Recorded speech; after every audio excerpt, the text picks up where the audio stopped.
Досегашниот помошен тренер Игор Стојанов е назначен за нов шеф на стручниот штаб на Штипскиот прволигаш Брегалница.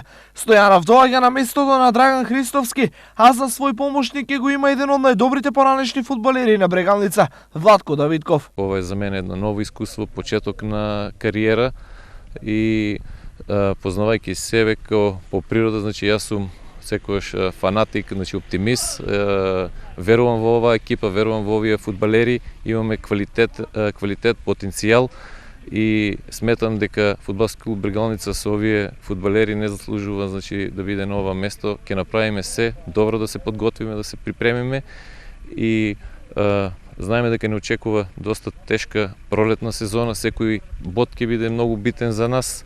Брегалница досега покрај новиот тренер се засели со двајцата голмани, Павлов и Талевски. Во тимот се врати и веќе докажаниот Иван Митров, а ново фудбалско име во штипскиот состав е и Танушев од Турново. Правиме напори, значи да се доведе уште еден, максимум двајца фудбалери и мислам дека тука ќе се затвори списокот со фудбалери. Со една нога во клубот е и Ристе Наумов. Нова информација ќе добие потврда деновиве. Системот на подготовки и понатаму останува исти. Играчите во Штип ќе останат до понеделник, а потоа ќе заминат на 9-дневни подготовки во Дојран, каде што ќе се одиграат и неколку контролни надпревари.